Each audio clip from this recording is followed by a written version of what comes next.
नमस्कार, मैं हूं जायरा। एपीएन के लोकप्रिय कानूनी प्रोग्राम लीगल हेल्पलाइन में आपका स्वागत है। इसमें हमारे कानूनी विशेषज्ञ रोजमर्रा की जिंदगी की समस्याओं से जुड़े कानूनी मसलों पर आपकी शंकाओं का समाधान करते हैं। आप भी इस प्रोग्राम से जुड़ सकते हैं और फोन करके कानूनी राय ले सकते हैं। आज हम इंडियन पार्टनरशिप एक्ट के बारे में बताएंगे और इससे जुड़े नियम कानून बताएंगे। भारतीय साझेदारी अधिनियम 1932 या इंडियन पार्टनरशिप एक्ट 1932 पार्टनरशिप से संबंधित कानूनों को संकलित करता है और भागीदारी के व्यापार और वाणिज्य को निश्चितता प्रदान करता है। कोई भी व्यापार जो किसी विशेष अनुबंध के अंतर्गत एक से अधिक व्यक्तियों द्वारा संचालित किया जा रहा है, इसे व्यापार की भागीदारी कहा जाता है। व्यापार का क्षेत्र आकार अगर बड़ा हो तो उसे अकेला व्यक्ति नहीं संभाल सकता। सुचारू रूप से चलाने के लिए दो या इससे अधिक व्यक्तियों को आपस में मिलकर यानी साझेदारी के रूप में व्यापार चलाना होता है।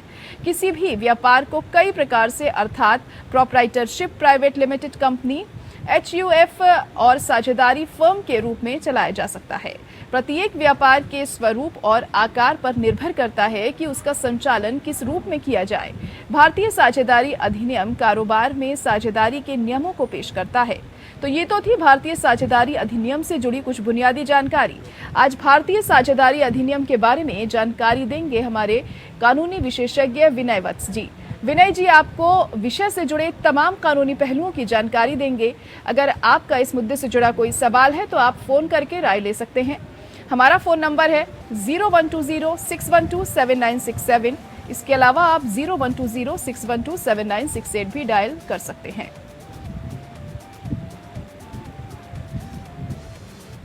और हमारे अधिवक्ता विनय वत्स इस वक्त हमारे साथ जुड़ चुके हैं। विनय जी, बहुत स्वागत है आपका हमारे इस खास प्रोग्राम में। और पहला सवाल आपसे जानना चाहेंगे कि पार्टनरशिप एक्ट क्या होता है, इसका मकसद क्या है? देखिए, किसी समय समाज में व्यापार और वाणिज्य का स्तर अलग था। मनुष्य की आवश्यकताएं भी अलग थी जी। केवल एक ही मनुष्य उत्पादन करता था और उसे बेच भी लेता था। व्यापार वाणिज्य का इतना विकास नहीं हुआ था। तो ऐसे हालात में जैसे जैसे सोसाइटी हमारी डेवलप करती गई, जैसे जैसे बिजनेस का आकार बढ़ता गया, प्रोडक्शन बढ़ती गई, तो एक इंसान का ये काम करना संभव नहीं रह गया कि एक ही इंसान सारी चीजें कर दे। तो उसके लिए फिर ये जो समझौता है दो लोगों के बीच में, पार्टनरशिप का एक उत्थान होने लग गया। फिर जब ये पार्टनरशिप आगे बढ़ती गई, जैसे जैसे लोग प्रोडक्शन बढ़ता गया, लोगों के बीच में साझेदारी बढ़ती गई, तो इसे एक अधिनियम के रूप में लाया गया और उसे पार्टनरशिप एक्ट के नाम से हम जानते हैं अभी। और ये जो पार्टनरशिप है, इसका मकसद यही था कि जो दो लोग या दो से अधिक लोग साथ मिलकर कोई बिजनेस करना चाह रहे हैं, तो उस बिजनेस में किसी तरह की कमी ना आए, उनके बीच में कोई अनबन ना हो, और कोई अनबन अगर हो भी तो उसका कैसे व्यवधान हो, कैसे उसका समाधान हो, उस चीज को पार्टनरशिप एक्ट के तहत हम लोग सुलझाया जा सकता है उन चीजों को। तो अब पार्टनरशिप में होता क्या है, पार्टनरशिप में दो लोग, कम से कम दो लोग आ सकते हैं। तो उनका क्या होता है कि एक ऐसा हो सकता है कि कुछ लोग उसमें कौशल ला रहे हों, जिसको स्किल कहते हैं, और कुछ लोग उसमें रिसोर्स ला सकते हैं। जरूरी नहीं है कि जिसके पास स्किल है उसके पास रिसोर्सेज भी हो, जिसके पास दिमाग है उसके पास पैसा हो, और जिसके पास पैसा है हो सकता है उसके पास स्किल्स ना हो जी। तो ऐसे हालात में दोनों एक साथ मिलते हैं, एक पार्टनरशिप का गठन करते हैं, और उसके बाद फिर जो उनका बिजनेस सेटअप है वो एज अ पार्टनरशिप उसको आगे बढ़ाते हैं। जी जी बिल्कुल। और जिस तरीके से आप बता रहे हैं कि जिस तरह से बिजनेस बड़ा होता चला जाता है तो पार्टनर की कहीं ना कहीं जरूरत पड़ती है, और इसी वजह से पार्टनरशिप एक्ट भी लाया गया ताकि अगर पार्टनर एक साथ काम करें तो किसी तरह की कोई दिक्कत ना आए। तो 4 तरह की पार्टनरशिप के बारे में भी आपसे जानना चाहेंगे, वो क्या क्या होती हैं? ज़ायरा जी, देखिए, अगर हम पार्टनरशिप को डिवाइड करना चाहें तो उसे 2 हेड में हम डिवाइड कर सकते हैं। पहला तो हो गया हमारा रजिस्टर्ड और अनरजिस्टर्ड। रजिस्टर्ड होता है जो फॉर्म ऑफ सोसाइटीज है उसके पास रजिस्टर्ड हो, और दूसरा अनरजिस्टर्ड होता है, उसमें कोई रजिस्ट्री की जरूरत नहीं होती है, कोई नोटराइज नहीं करना होता है। वो हो सकता है कि अग्रीमेंट भी ना उनके बीच में, वो सारी मौखिक चीजें चलती हैं। तो पहला हमारा बाइफर्केशन हो गया इन दो इसमें। अगला बाइफर्केशन आ जाता है कि जो रजिस्टर्ड सोसाइटीज, रजिस्टर्ड पार्टनरशिप्स हैं, उसमें किस तरह की साझेदारी हो सकती है। तो उसमें सबसे पहला जो आता है वो जनरल पार्टनरशिप होता है। जनरल पार्टनरशिप एक बहुत ही साधारण सा पार्टनरशिप अग्रीमेंट होता है दो लोगों के बीच में, जिसमें कि अगर जो पार्टनर्स हैं वो पूरी तरह लाइबल होते हैं। अगर जो भी नफा हो, नुकसान हो पार्टनरशिप फर्म को, उसमें पूरी तरीके से लाइबल होते हैं पार्टनर्स कि अगर 5 लाख का फायदा हुआ तो दोनों को फायदा हुआ, अगर 10 लाख का नुकसान हुआ तो दोनों पार्टनर्स या जितने भी पार्टनर्स हैं सबको नुकसान होगा। तो एक जनरल पार्टनरशिप जो होती है वो बहुत ही साधारण सा सेटअप होता है, सब लोग मिलजुल के उसमें काम करते हैं।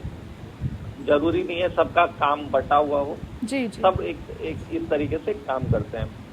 उसके बाद आ जाता है हमारा दूसरा टाइप हो जाता है लिमिटेड पार्टनरशिप। लिमिटेड पार्टनरशिप में क्या होता है कि उसमें एक जो पार्टनर होता है वो मेन होता है, उसके बाद जो दूसरे पार्टनर्स होते हैं उसके अलावा वो सारे या तो स्लीपिंग पार्टनर्स होंगे या फिर उनका बहुत ज्यादा योगदान नहीं होगा पार्टनरशिप में। तो वैसे हालत में क्या होता है, जो नफा होता है पार्टनरशिप में वो भी जो मेन पार्टनर है उसको जाता है मेजॉरिटी, और बाकी परसेंटेज कुछ बटेगा बाकी पार्टनर्स में। नुकसान भी होगा, अगर मान लेते हैं कि 5 लाख 10 लाख का नुकसान हो गया तो जो सबसे मेन पार्टनर है जी उसको सबसे ज्यादा नुकसान होगा, जो बाकी लोग हैं उनको नुकसान नहीं होगा या फिर कम नुकसान होगा। इसके बाद हम लोग जो अगला ये आता है वो होता है लिमिटेड लायबिलिटी पार्टनरशिप। इसमें क्या होता है, ये पार्टनरशिप और कंपनी के बीच की चीज हो जाती है। इस तरीके से हम देखें तो लिमिटेड लायबिलिटी में किसी भी पार्टनर का जो प्रॉफिट शेयरिंग होता है वो तो सब बराबर बांटेंगे, लेकिन जो नुकसान होगा, जब भी लॉसेज होंगे तो उसमें लिमिटेड होगी, वो उनके जो अपने पर्सनल एसेट्स हैं पार्टनर्स के वो यूटिलाइज नहीं किया जाएगा। दूसरे में क्या हो रहा था कि अगर मान लेते हैं कि 5 लाख का फायदा हुआ, 15 लाख का नुकसान हो गया, तो जो बाकी 10 लाख हैं वो उनके पर्सनल एसेट्स भी बेच करके उसका भुगतान किया जाएगा बकाया का।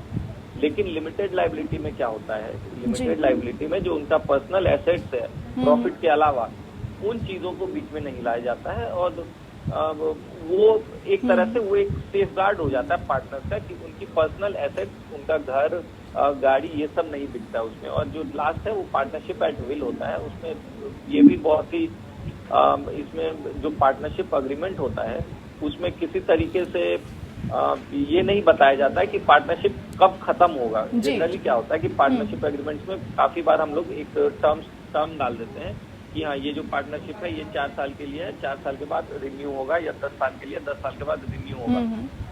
जो पार्टनरशिप एट विल होता है उसमें कोई ऐसा टर्म नहीं होता है, पार्टनर्स के हाथ में है।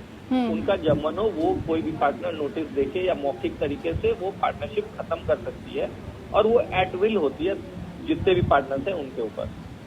जी, तो ये 4 तरीके की पार्टनरशिप आपने बताई और सबके अलग अलग रूल्स होते हैं। वहीं विनय जी, एक आदर्श भागीदारी के 6 आवश्यक नियम क्या होते हैं? देखिए, सब पार्टनरशिप एक्ट में सबसे जरूरी है एक अग्रीमेंट होना पार्टनर्स के बीच में। जब तक कोई अग्रीमेंट ना हो, अब वो जरूरी नहीं है कि वो जो अग्रीमेंट होगा वो लिखित में हो, वो मौखिक भी हो सकता है जी, हमें उससे मतलब नहीं है। वो रजिस्टर्ड हो सकता है, अनरजिस्टर्ड हो सकता है, लेकिन एक अग्रीमेंट होना चाहिए उनके बीच में कि भाई जो नफा आएगा, जो प्रॉफिट आएगा, उसमें कितना % कौन रखेगा। मान लेते हैं कि अगर 10 पार्टनर्स हैं तो वो अपना प्रॉफिट शेयरिंग सब बांटेंगे, लॉसेज होंगे तो उसमें वो कैसे बटेगा। अगर कोई पार्टनर अपना पैसा इन्फ्यूज कर रहा है, कोई लोन दे रहा है, पार्टनरशिप फर्म को कोई लोन दे रहा है, तो वो किस तरीके से उसको रिपेमेंट होगा। इस सब के लिए अग्रीमेंट बहुत जरूरी है। तो सबसे पहली जरूरी जो चीज है वो है अग्रीमेंट। उसके बाद आ जाता है पार्टनर्स कौन होंगे उसमें। दूसरी चीज आ जाती है नंबर ऑफ पार्टनर्स। देखिए, पार्टनरशिप फर्म में हमेशा कम से कम 2 लोग होने चाहिए। 2 लोग होंगे तभी पार्टनरशिप का गठन हो सकता है। 2 लोग से कम, मतलब अगर एक कोई इंसान है तो पार्टनरशिप नहीं बनता है, फिर उसमें सोल प्रोप्राइटरशिप बनाया जाता है। पार्टनरशिप में कम से कम 2 चाहिए, और मैक्सिमम वो 100 तक भी जा सकता है अगर हम देखें तो तीसरी चीज आ जाती है प्रॉफिट शेयरिंग, जैसा कि मैंने आपको बताया कि किस तरीके से प्रॉफिट जो है वो शेयरिंग होगी पार्टनर्स के बीच में, वो किस तरीके से बांटेंगे।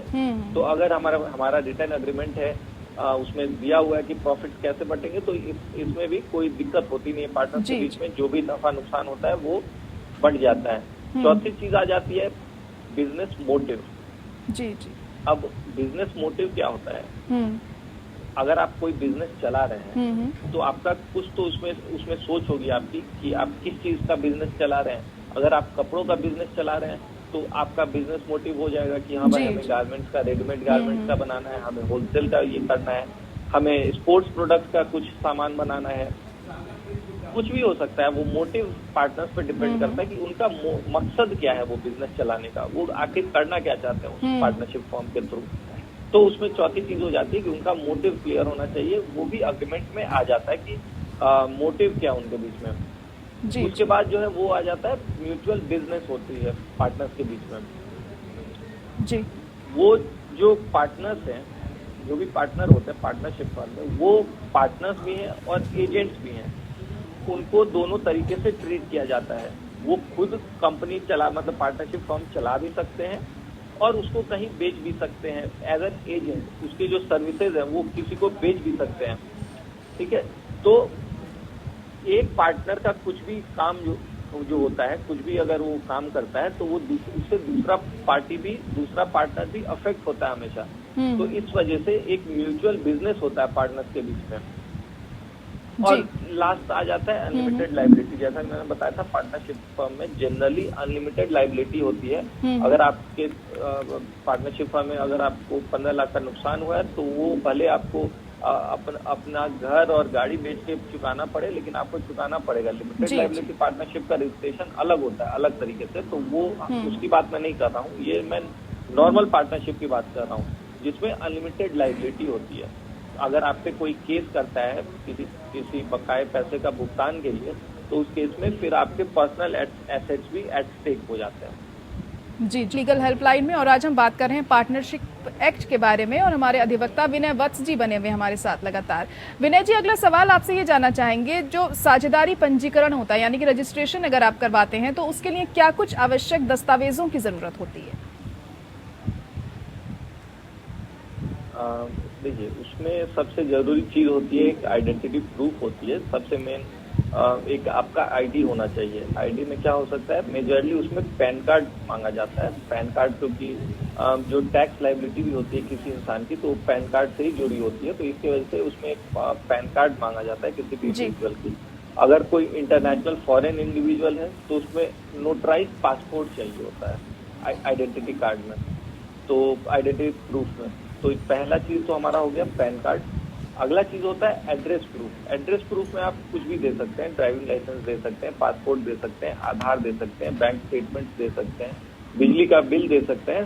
तो एड्रेस प्रूफ में ये होता है। उसके बाद जो रजिस्टर्ड ऑफिस होगा आपके फॉर्म का, उसका कुछ एड्रेस प्रूफ देना होगा। जो भी एड्रेस जो भी जिस जुरिस्डिक्शन में आपका फॉर्म का रजिस्टर्ड एड्रेस है, उससे रिलेटेड आपको डॉक्यूमेंट्स देने होते हैं। रेंटल एग्रीमेंट हो सकता है, सेल डीड हो सकता है, बिजली बिल की कॉपी हो सकती है, प्रॉपर्टी टैक्स का रिसीट हो सकता है, कुछ भी हो सकता है वो। तो ये हो गया आपका रजिस्टर्ड ऑफिस का प्रूफ। इसके बाद होता है जो पार्टनरशिप डीड बनेगी। पार्टनर्स के, जैसा मैंने आपको बताया कि पार्टनर्स के बीच में एक एग्रीमेंट होता है जिसे हम पार्टनरशिप डीड भी कहते हैं। तो उस पार्टनरशिप डीड की ओरिजिनल कॉपी चाहिए होती है जो कि जमा होती है रजिस्टर्ड पार्टनरशिप के केस में।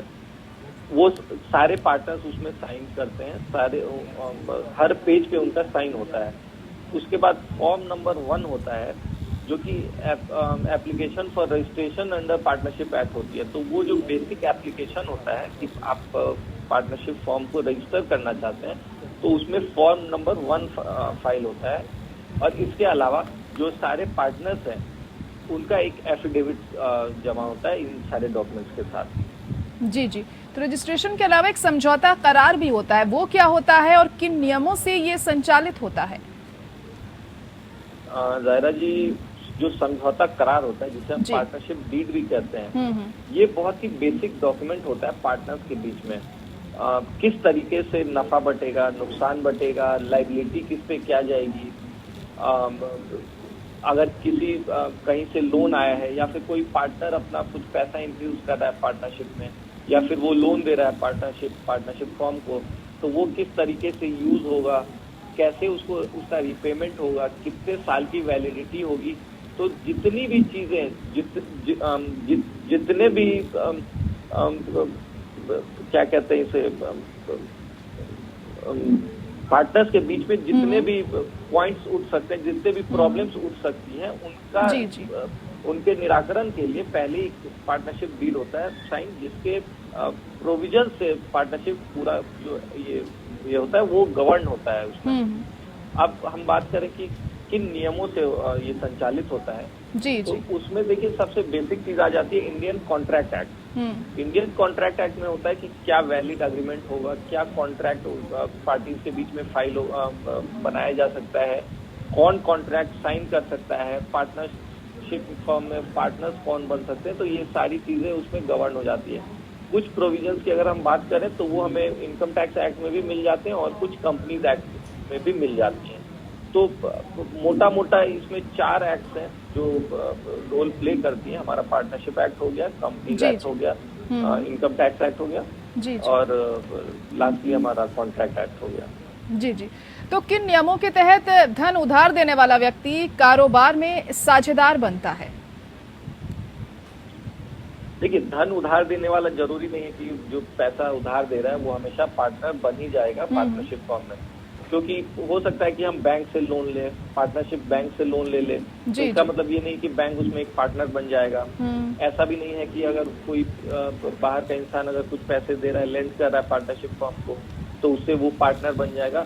हाँ, अगर पार्टनर्स के बीच में कोई समझौता होता है, अगर वो चाहते हैं किसी को पार्टनरशिप, पूरे पार्टनरशिप में किसी तीसरे आदमी या नए इंसान को इंक्लूड करना, तो उस केसेस में उनको इंक्लूड किया जा सकता है। लेकिन धन देने वाला इंसान जरूरी नहीं कि हमेशा पार्टनर बन ही जाए। वो जो पार्टनर्स हैं उनके बीच आपसी समझौते पर डिपेंड करता है, और जो उनका पार्टनरशिप डीड है उसमें क्या लिखा हुआ है नए पार्टनर्स के इंफ्यूजन से रिलेटेड, उस पर डिपेंड करता है ये चीज।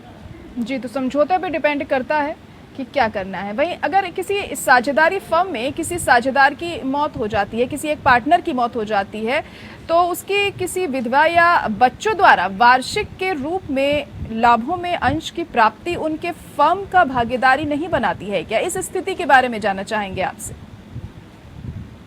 देखिए, अगर किसी पार्टनर का डेथ हो जाता है, तो पहली बात तो डेथ के केसेस में क्या होगा, उसके बाद उसके शेयर का क्या होना है, उसका कैसे उस शेयर को बांटना है या किनके बीच बांटना है, ये सारी चीजें पार्टनरशिप डीड में आ जाती हैं। जी।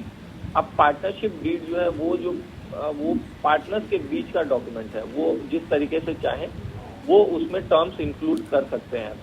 तो अगर किसी की डेथ हो जाती है पार्टनरशिप फर्म के पार्टनर की, तो उस केस में जो उसका प्रॉफिट है वो तो उसके घर वालों को जाएगा, उनकी माँ को, वाइफ को, बच्चों को जाएगा। लेकिन इसका मतलब ये नहीं कि वो पार्टनर बन ही जाएंगे। उस केसेस में पार्टनर बनने के लिए उसमें एक्सप्रेस प्रोविजन होना चाहिए उनके पार्टनरशिप डीड में, कि अगर ऐसी कुछ केसेस आते हैं, अगर किसी की डेथ होती है, तो उसमें किस तरीके से उस जो डिसीज है उसका शेयर किस तरीके से बंटेगा लोगों के बीच में, या फिर वो उनके घर वालों को ट्रांसफर हो जाएगा वो चीज।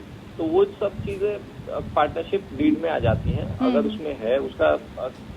जी, तो ये सब पहले से ही डिसाइड करा जाएगा, अगर इन फ्यूचर अगर ऐसा होता है तो उन्हें फायदा पहुंचाया जाए। बिल्कुल। जी। अगर पार्टनरशिप डीड में नहीं है, तब भी उस डेथ के बाद भी जो बाकी बचे पार्टनर्स है वो अपने बीच में समझौता कर सकते हैं। कोई नया एग्रीमेंट चाहे तो वो साइन कर सकते हैं। जी। अगर तब भी इस चीज का समाधान नहीं होता है, तो उस केस में फिर वो कोर्ट भी जा सकते हैं। और जो डिसीज है, मतलब जो पार्टनर जिसकी डेथ हुई है, उसके घर वाले भी अपने हक के लिए लड़ सकते हैं। और अगर वो बाकी पार्टनर्स के फैसले से खुश नहीं है, तो वो भी कोर्ट का दरवाजा खटखटा सकते हैं और अपने हक की लड़ाई लड़ सकते हैं। जी जी। तो पार्टनरशिप एक्ट में ज्यादातर या कम से कम साझेदार कितने हो सकते हैं, कितने पार्टनर हो सकते हैं? देखिए, अगर हम पार्टनरशिप एक्ट की बात करें जी, या कॉन्ट्रैक्ट एक्ट की बात करें, तो उसमें कोई भी न्यूनतम या अधिकतम साझेदार का कोई डिस्क्रिप्शन नहीं है कि कम से कम कितने होने चाहिए, ज्यादा से ज्यादा कितने होने चाहिए। ऑब्वियसली पार्टनरशिप फर्म है तो मिनिमम 2 तो होने ही चाहिए जी। लेकिन जो मैक्सिमम वाली चीज है वो पार्टनरशिप एक्ट में, कॉन्ट्रैक्ट एक्ट में नहीं आती है। तो अब हमें ये नंबर कैसे पता चलेगा कि मैक्सिमम कितने पार्टनर्स हो सकते हैं? तो इसका समाधान हमें मिलता है इंडियन कॉन्ट्रैक्ट एक्ट से। इंडियन कॉन्ट्रैक्ट एक्ट में 2013 से पहले बैंकिंग सेक्टर्स में 10 और दूसरे में 20 का प्रोविजन था, लेकिन 2013 के बाद जो अमेंडमेंट आया कंपनीज एक्ट में, उसके बाद उसको बढ़ा के उसकी संख्या 100 कर दी गई है। जी जी। विनय जी, अगर कोई एक फर्म है, साझेदारी फर्म है और उसका रजिस्ट्रेशन नहीं हुआ है, तो फर्म और भागीदारों को किन लाभों से वंचित होना पड़ता है? क्या अधिकार प्रभावित होते हैं ऐसे में? बिल्कुल, अगर कोई फर्म अनरजिस्टर्ड है, उसने अपना पंजीकरण नहीं करा है, तो उसको काफी चीजों का फायदा नहीं मिलता उन्हें। देखिए, एक तरफ उनको फायदा भी होता है कि जो जी विनय जी, लग रहा है अभी आपकी आवाज हम तक नहीं पहुंच पा रही है किसी तकनीकी खराबी के कारण। चलिए, बहुत शुक्रिया फिलहाल आपका हमारे साथ जुड़ने के लिए। बहुत अहम जानकारी दी आपने हमारे दर्शकों को पार्टनरशिप एक्ट से जुड़ी हुई। और इसी के साथ लीगल हेल्पलाइन में आज के लिए इतना ही। मुझे दीजिए इजाजत। नमस्कार।